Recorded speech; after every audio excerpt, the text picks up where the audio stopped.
ఎర్ర చందనం సింపుల్గా చెప్పాలంటే తల పైకెత్తి చూడండి అని చెప్పే ఓ మనీ ప్లాంట్. శేషాచలం అడవుల్లో ప్రతి చెట్టు రక్తం చవిచూసింది. ప్రతి అడుగు రాత్రి సమయాల్లో అలజడి వినింది. ప్రపంచం నిద్రపోతున్న సమయంలో శేషాచలం అడవుల్లోని ఎర్రచందనం చెట్లు ఎర్ర కూలీల గొడ్డలి వేటుకు నేల కొరిగాయి. ఎందుకంటే అది ప్రాణం ఉన్న మనీ ప్లాంట్. తెల్లవారక ముందే ఆ ఎర్రచందనం ఏపీ సరిహద్దు దాటిపోతుంది. అటు నుంచి దేశం దాటి వెడుతుంది. కానీ కనిపించే ఈ చెట్టు కనక వర్షం కురిపిస్తుంది. వందలు వేలు కాదు, లక్షలు, కోట్లు కూడా. 3 చెట్లు కలిశాయంటే కోట్లు. ఎంత అద్భుతమైన చెట్టు మన నేలలపై పెరగటం మన అదృష్టం. కానీ దానిని కాపాడుకునేందుకు ప్రభుత్వాలు ఎన్నో భద్రతా ఏర్పాట్లు చేస్తాయి. వాటిని చీల్చుకుని తమిళ కూలీలు సరిహద్దు దాటి శేషాచలం అడవుల్లోకి వెళతారు. గొడ్డలి చేతిలో తలపై రుమాలు చుట్టుకుని చెమటను చిందిస్తారు. ఇక వారిది బ్రతుకు పోరాటం. అక్రమాల బాటలో కష్టపడి ప్రాణాలకు తెగించి 4 రూపాయలు ఇంటికి తీసుకెళ్లాలనుకుంటారు. ఆ బ్రతుకు పోరాటంలో ప్రాణాలు కూడా పోవచ్చు, గాయపడవచ్చు, చివరికి జీవితం జైలు పాలు కావచ్చు. తెగించి ధైర్యం చేసిన వాడినే విజయలక్ష్మి గర్విస్తుంది, వరిస్తుంది. కానీ అక్రమాల విషయంలో ఎంత మాత్రం కాదు. ఇలా గొడ్డలి చేత్తో పట్టుకుని వచ్చిన తమిళ కూలీల్లో ఒకరి కదే పుష్పరాజ్. ఐకాన్ స్టార్ అల్లు అర్జున్ హీరోగా నటించిన పుష్ప ఒక ఎర్రచందనం చెట్లను నరికే కూలీ కథ. ఒక ఎర్రచందనం దొంగ చరిత్ర. అది పేరుకు ఫిక్షన్ అని చెబుతున్నారు, కానీ నిజమైన సంఘటనల సమాహారమే ఈ పుష్ప. నిజమైన ఓ దొంగ సాహస జీవితమే ఈ పుష్పరాజ్ ఫుల్ స్టోరీ. తమిళనాడులోని తిరువన్వేలి నుంచి ఈ తమిళ కూలీలు వస్తూ ఉంటారు. మరీ ముఖ్యంగా జవుదుమలై అనే గిరిజన గ్రామం నుంచి ఎక్కువగా శేషాచలం అడవుల్లోకి కూలీ పనికి వస్తుంటారు. వీరికి జవుదు హిల్స్ లో పని దొరకదు. దొరికిన కేవలం 200కు మించి రోజు కూలీ దొరకదు. అదే శేషాచలం అడవుల్లో ఎర్రచందనం నరికితే వారానికి కనీసం 40,000 సంపాదిస్తారు.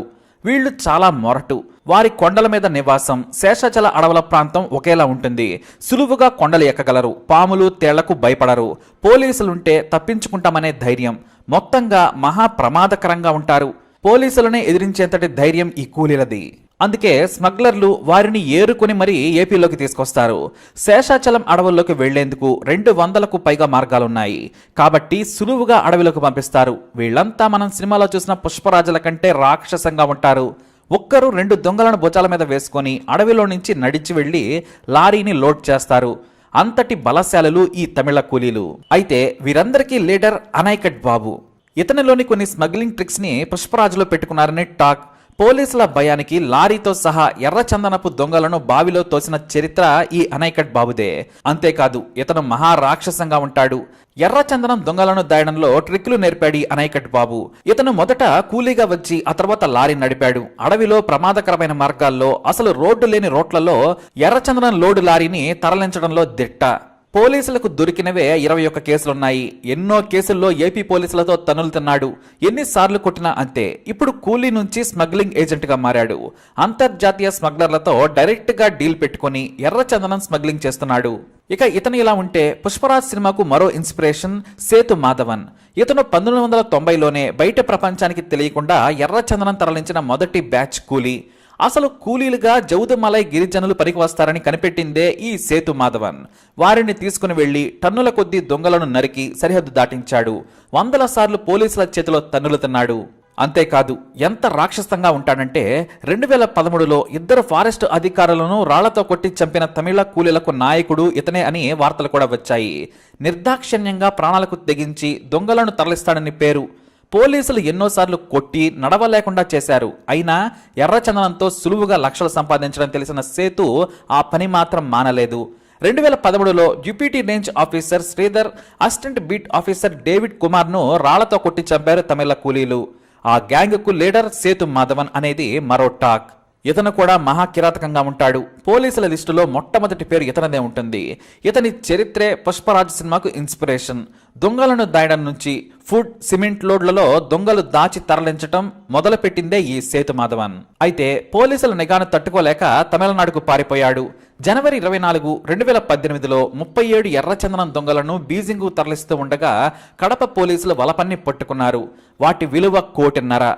ఆసక్తికరమైన విషయం ఏంటంటే ఇదే గ్యాంగులో వ్యూహాత్మకంగా అనైకట్ బాబు కూడా దొరికాడు. వీటితో పాటుగా ఎర్రచందనం స్మగ్లర్ల జీవితాలపై పరిశోధన చేసి డైరెక్టర్ సుకుమార్ పుష్ప మూవీని తెరకెక్కించాడు. కానీ ఇది నా కథేనని ప్రముఖ దర్శకుడు, కవి, యువ పరిశోధకుడైన రచయిత వేంపల్లి గంగాధర్ ప్రకటించి కొన్నాళ్ల క్రితమే సెన్సేషన్ క్రియేట్ చేశాడు.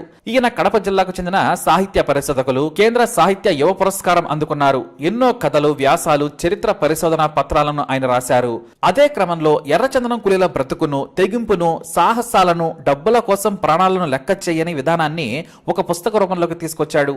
ఎర్రచందనం దారిలో తమిళ కూలీలు అనే పుస్తకాన్ని రాశారు ఆయన. ఆ పుస్తకంలో పోలీసులకు దొరుకుతామని తెలుసు, దొరికితే కొడతారు, జైలుకి తీసుకెళ్తారు, అవసరమైతే పోలీసుల చేతిలో ప్రాణాలు కూడా పోతాయని తెలుసు. అయినా ఆ తెగింపుతో పాటు దాని వెనుకున్న మూలాలను పరిశోధించి కథనాలు రాశారు. దాని ఆధారంగానే పుష్పరాజ్ కథను అల్లుకున్నారని డైరెక్టర్ సుకుమార్ మీద ఆరోపణలు చేశారు. వేంపల్లి గంగాధర్ కథలో క్యారెక్టర్లు లేకపోవచ్చు, కానీ పుష్ప సినిమాకు మూలమైన ప్రాణం కాన్సెప్ట్. ఆ మూలాన్నే నా పుస్తకంలో నుంచి తీసుకున్నారని ఆరోపించారు ఆయన. కానీ అప్పటికి సినిమా కూడా విడుదల కాలేదు. ఏమీ తెలియనప్పుడు ఎలా ఆరోపణలు చేస్తారని వేంపల్లి మీద విమర్శలు కూడా వచ్చాయి. టైటిల్ను, పోస్టర్ను చూసి ఆరోపించడం తగదని కూడా వేంపల్లిపై కొంతమంది సినిమా ప్రముఖులు విరుచుకుపడ్డారు. ఎందుకంటే ఇదే వేంపల్లి అరవింద సమేత సినిమాలోని తొక్కుకుంటూ వెళ్లడం అనడం కాన్సెప్ట్ తనదేనని ఆరోపించాడు. ఆయన రాసింది వాస్తవం, కానీ ఒకే పదం ఆధారంగా మొత్తం సినిమా కథ తనదేనని చెప్పడం కూడా వేంపల్లి ఒక రచయితగా దిగజారొద్దని సినిమాకు చెందిన వాళ్ళు విమర్శించారు. దీంతో ఆయన చేసే ఆరోపణలకు విలువలు లేకుండా పోయాయి. ఎందుకంటే మారుతున్న కాలంలో వార్తలు చూసినా సరే ఎర్రచందనం బ్యాక్గ్రౌండ్ చూస్తే సినిమాకు పనికొచ్చే ప్రొడక్ట్ అని ఎవరికైనా అర్థమవుతుంది. నాడు ఒకేసారి 20 మంది కూలీలను చంపినప్పుడు కూడా కొంతమంది సినిమా తీయడానికి ప్రయత్నించారు, కానీ అవేమీ కూడా తెర రూపం దాల్చలేదు. పుష్పనే ముందు వచ్చింది. అయితే శేషాచలం అడవుల్లో ఎర్రచందన నరకవేతకు, అక్రమ రవాణాకు అడ్డుకట్ట వేసేందుకు ప్రాణాలకు తెగించి పోరాడి వారి నుంచి నెలలో తరబడి పరిశోధనలు చేసి మూవీ తీశారు సుకుమార్. అందులో మనం చెప్పుకున్న తల పండిన అడవి దొంగలు సేతుమాధవన్ నుంచి అనైకట్ బాబు వరకు వేల మంది ఉన్నారు. వారి జీవితాలను ఒక హీరోకు ఆపాదించి తీసిన సినిమాయే ఈ పుష్ప. మరి ఈ పుష్ప సినిమాపై మీ అభిప్రాయాన్ని కమెంట్ ద్వారా తెలియజేయండి. అలాగే ఇలాంటి ఇన్ఫర్మేషన్స్ కోసం వీడియోని లైక్ చేయండి, షేర్ చేయండి, మా ఛానల్ని సబ్స్క్రైబ్ చేసుకోండి.